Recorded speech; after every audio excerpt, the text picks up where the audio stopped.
If you've ever been on a dirt bike trail and you need to turn around because it's too challenging or there's a tree down, it can be super frustrating because your bike feels really heavy or there's very little room to do it without falling down a ledge. So in this video, I want to show you 6 different ways that you can turn around your dirt bike, even if you're a beginner or not strong enough to lift your bike up. The first one is turning towards the uphill part of the trail. This doesn't mean that it's a steep uphill, but any sort of incline, turning into that and then backing up and turning your handlebars and then forward and backward and forward and backward. Basically, you're making like an 80-point turnaround. When you're pushing it forward or up that incline, you can use your forks to make it easier. You push forward as you're pulling in the brake. This compresses the fork, and when you compress the fork down, you then pull back, and as you're pulling back, you let go of the front brake, and this will give you extra momentum to pull your bike back easier. The second way is you can get off your bike and pretty much do the same thing. So you're pushing it forward, backward,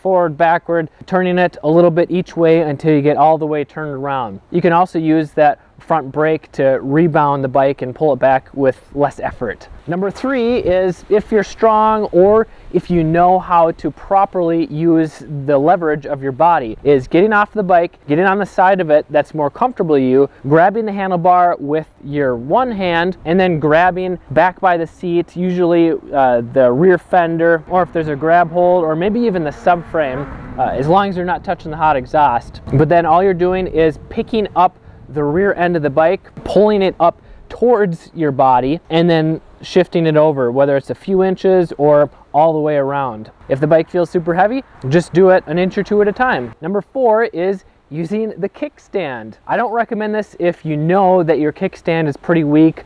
I know that some older KTMs, they have problematic kickstands that snap really easily, so only do this if you trust your kickstand. So you get off the bike on the left side, you put your kickstand down, lean your bike on the kickstand, and then you continue pulling it towards you just enough so that your wheels get off the ground, and then holding the bike with both hands, you rotate the bike around the kickstand. And if the ground is really soft where the kickstand is, you can put a rock or a stick or just something more solid underneath it so that it doesn't sink into the ground. And if you don't want to deal with having to turn around because the trail is too hard, you should grab my free basic techniques guide to trail riding with confidence. The link is in the description below. Number 5 is leaning over and essentially doing a donut. So when you're on the bike, first gear, I find that it's more comfortable to do it towards my left, but you may have to do it to your right depending on the trail. I like to put my left foot down, lean the bike over to the left, turn the handlebars, have it in first gear. And then you can do it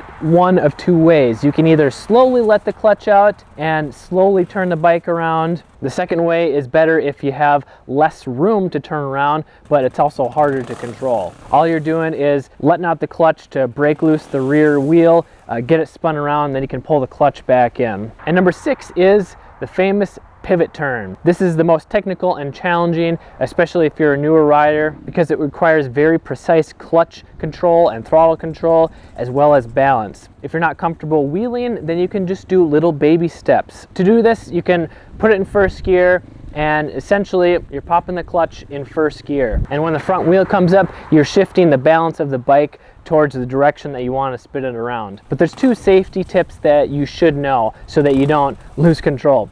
One is when you're letting go of the clutch to pop it up, you want to let off the throttle as you're letting the clutch out, or even before. This way, when you do pop the clutch and get the front wheel up, if you have the throttle on, it's just going to continue to wheelie up if you don't have control of the clutch. This way, when you do let go of the clutch and the throttle is already off, the wheel isn't going to go up very high, and you're not going to lose control and whiskey throttle. Also, it's best to have your right foot covering the rear brake.